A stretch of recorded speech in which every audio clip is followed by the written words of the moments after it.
Arrête de te mentir. La plupart des hommes passent leur vie à courir après des ombres, à mendier une attention qui ne leur appartient pas, et à interpréter le silence comme une forme de mystère. La vérité est brutale. Si elle ne te pose pas de questions, tu n'existes pas dans son monde.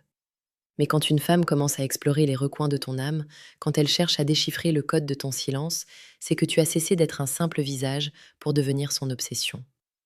Sénèque disait que l'amour est pour le sage une décision et pour le fou une maladie.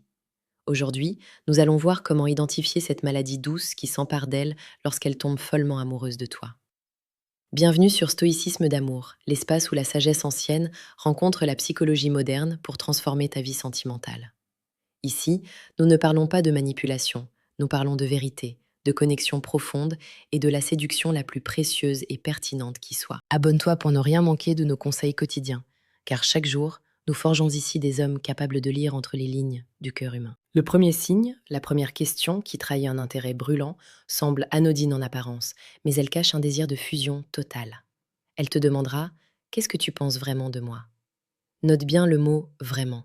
Elle ne cherche pas un compliment superficiel sur sa robe ou son sourire. Elle a déjà entendu ces banalités 1000 fois de la part d'hommes qui ne voient que la surface. Ce qu'elle veut, c'est savoir si tu as vu son essence. C'est une question de vulnérabilité. En te demandant cela, elle t'ouvre la porte de son jardin secret et te demande de lui montrer le miroir de ton regard. En psychologie, on appelle cela la validation émotionnelle croisée. Elle a besoin de savoir si l'image qu'elle projette correspond à l'impact qu'elle a sur ton cœur. Quand une femme est folle de toi, ton opinion devient sa boussole. Elle n'accorde aucune importance à la vie de la foule, mais elle est terrifiée par l'idée que tu puisses la trouver ordinaire. Elle veut être l'exception à tes règles, la seule pensée qui occupe tes nids. Si elle te pose cette question, c'est qu'elle a déjà commencé à construire un futur dans sa tête et qu'elle a besoin de savoir si la fondation, c'est-à-dire ton admiration, est assez solide pour porter ses rêves. Imagine la scène. Vous êtes assis dans un endroit calme, peut-être après un dîner ou lors d'une marche sous les étoiles. Le silence s'installe, mais ce n'est pas un silence pesant, c'est un silence chargé d'électricité. Et là, elle lâche cette question. À ce moment précis, elle ne veut pas que tu sois un séducteur de bas étage. Elle veut de la profondeur. Elle veut que tu lui dises ce que tu as remarqué chez elle que personne d'autre n'a vu. Sa force quand elle parle de ses passions ou cette petite lueur de tristesse qu'elle cache derrière ses rires. Si elle te demande ce que tu penses d'elle, elle te donne les clés de son cœur. C'est le moment d'être un homme stoïque, ancré et sincère. Ne réponds pas pour lui plaire, réponds pour lui dire sa vérité.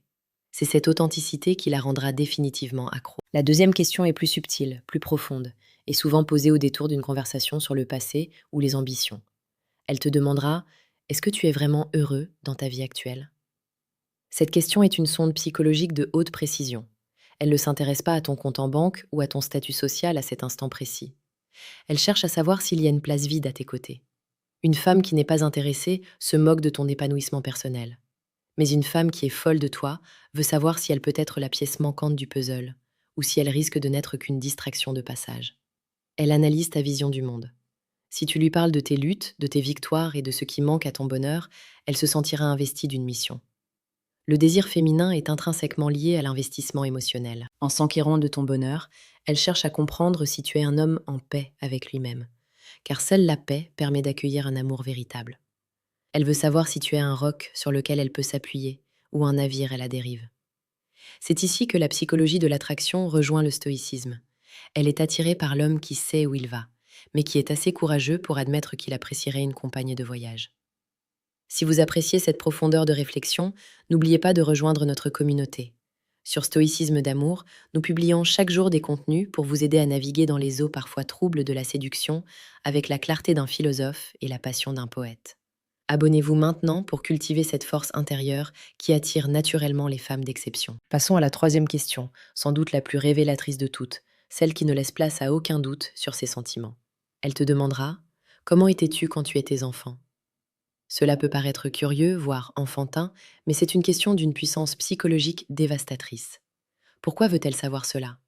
Parce qu'elle veut remonter à la source de l'homme que tu es devenu.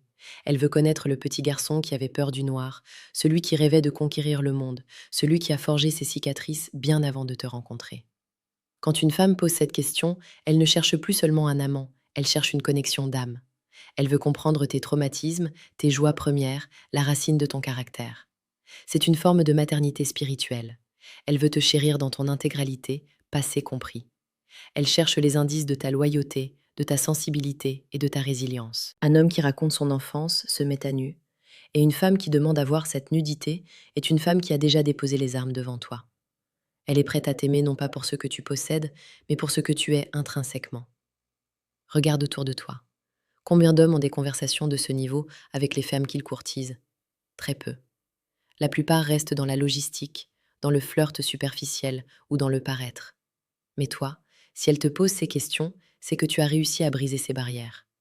Tu as transcendé le stade de l'attraction physique pour atteindre celui de l'intimité psychologique. C'est un moment sacré. Ne le gâche pas avec des réponses toutes faites. Prends le temps de réfléchir. Utilise la clarté de l'esprit que nous prenons ici. Montre-lui que tu es un homme de substance. La psychologie nous enseigne que l'attraction n'est pas un interrupteur qu'on allume ou qu'on éteint. C'est un feu qu'on alimente. Ces 3 questions sont les signes que le feu brûle déjà intensément chez elle. Elle cherche à alimenter ce brasier en y jetant des morceaux de ta vérité. Dans le monde moderne, où tout est jetable, où les relations se consomment comme des produits, trouver une femme qui s'intéresse à ton être profond est une rareté. Si elle te demande ce que tu penses d'elle, si elle s'inquiète de ton bonheur et si elle veut connaître ton passé, elle ne fait pas que parler. Elle t'offre son cœur sur un plateau d'argent. Elle te dit, sans le dire explicitement, qu'elle est prête à tout pour toi. Il est temps pour toi d'agir. Ne reçois pas ces signes avec passivité. Le stoïcisme n'est pas l'absence d'émotion, c'est la maîtrise de celle-ci pour agir avec justesse. Si tu sens qu'elle est folle de toi à travers ces questions, réponds avec la même intensité. Sois l'homme qui mérite une telle attention. Sois l'homme qui possède une vision, une direction et une âme. La séduction n'est pas un jeu de pouvoir, c'est une danse de 2 âmes qui cherchent à se reconnaître dans le chaos de l'existence. N'oublie jamais que l'amour est un engagement envers l'excellence. Quand une femme t'aime à ce point, elle attend de toi que tu sois la meilleure version de toi-même. Elle ne veut pas d'un homme parfait, elle veut d'un homme vrai. Elle veut un homme qui, comme Marc Aurèle, sait que la qualité de sa vie dépend de la qualité de ses pensées. Tes réponses à ces questions façonneront la réalité de votre relation. Laisse-nous un commentaire ci-dessous. Dis-nous laquelle de ces questions on t'a déjà posée et comment tu as réagi. Ton expérience peut aider un autre frère de cette communauté à ouvrir les yeux sur ce qu'il vit. Nous lisons chaque commentaire, car ici, chaque voix compte pour construire cette fraternité d'hommes conscients et forts. En conclusion, souviens-toi que la psychologie de l'attraction est un langage silencieux, qui utilise les mots comme des messagers.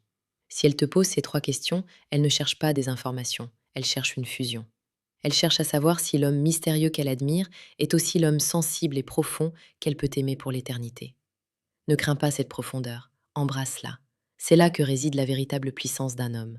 Reste fort, reste ancré, et continue de cultiver ce stoïcisme d'amour qui fera de toi un homme inoubliable. Le monde a besoin d'hommes qui savent aimer avec leur tête autant qu'avec leur cœur. Sois l'un d'entre eux. Agis maintenant, regarde-la dans les yeux la prochaine fois qu'elle te questionne et laisse ton âme parler. C'est ainsi que tu transformeras une simple attirance en une légende personnelle. À demain pour une nouvelle leçon de vie et de séduction. Merci d'avoir suivi cette vidéo jusqu'au bout. Ta présence ici prouve que tu n'es pas comme les autres. Tu es un chercheur de vérité. Et la vérité, c'est qu'elle t'attend déjà. À très bientôt sur Stoïcisme d'amour.